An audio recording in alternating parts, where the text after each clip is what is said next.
When people hear the words China's military and the Philippines military in the same sentence, the assumption is almost automatic. China is massive. China has more ships, more soldiers, more missiles, more money. The Philippines, by comparison, seems small, underfunded, and outmatched. On paper, it looks like an unfair comparison. But military strength is not just about how much you have. It's about how effectively you can use it, where you are using it, who you are fighting for, and how prepared your people are when it truly matters. And when you look at those human and strategic layers closely, the story becomes far more complicated. To understand this, you have to step away from parade footage, satellite images, and official statements, and instead look at how power actually works in real-life situations. China's military is built for scale. It is designed to project power across vast distances, to intimidate, signal dominance, and to prepare for large, high-tech conflicts involving major world powers. This kind of military looks impressive on television: long missile convoys, massive naval fleets, thousands of troops moving in perfect formation. But size creates its own weaknesses. A force that large is slow to adapt. Decisions must pass through layers of command. Information is tightly controlled. Mistakes are often hidden rather than corrected quickly. In a real conflict, especially a limited or regional one, those delays matter. The Philippines, on the other hand, does not pretend to be a global military power.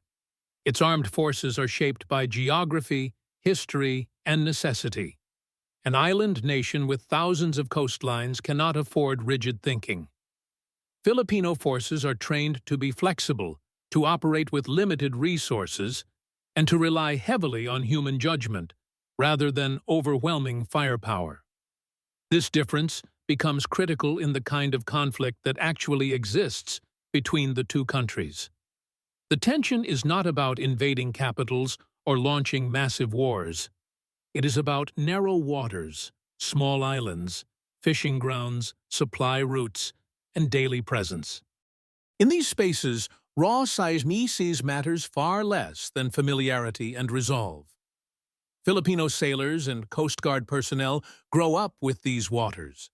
Many come from fishing families. They understand the currents, the weather, the narrow passages, and the risks. For them, these are not abstract coordinates on a map. These are home. For China's forces, many of these same areas are far from their mainland. Every ship must travel long distances. Every supply line is stretched. Every operation depends on constant logistical support. That creates vulnerability. There is also the question of motivation. Filipino soldiers, sailors, and airmen are not being asked to project power far from home. They are being asked to defend their own territory, their own livelihoods, and their own families. That kind of motivation cannot be manufactured with slogans. It comes from identity. History plays a role here too.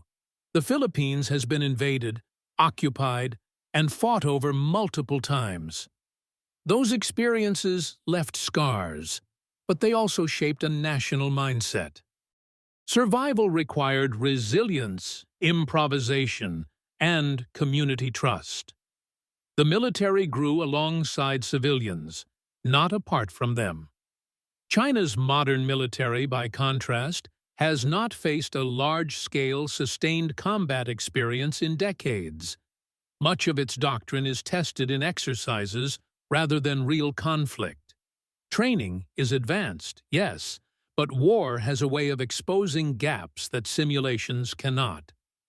Another overlooked factor is alliance. The Philippines does not stand alone. Its military strategy is deeply connected to partnerships built over decades.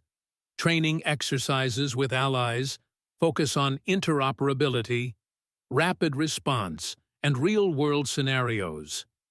Filipino troops regularly train alongside forces that have recent combat experience, learning lessons that cannot be taught in classrooms. China's military structure, however, is more isolated.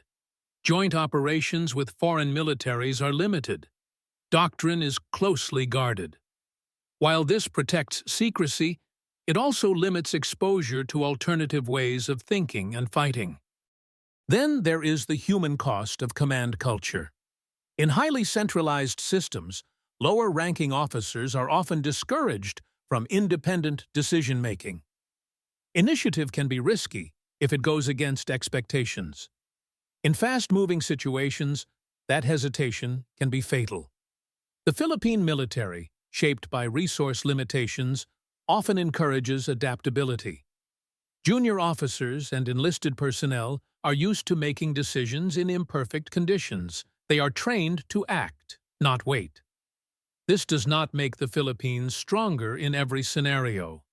It makes it stronger in the scenario that actually exists. Military power is contextual. A heavyweight boxer is not automatically superior in a narrow alley. A massive army is not automatically superior in shallow waters and contested civilian spaces. China's military excels in intimidation and long-term pressure. It uses presence, scale, and persistence to wear down opponents psychologically. But intimidation does not always translate into control.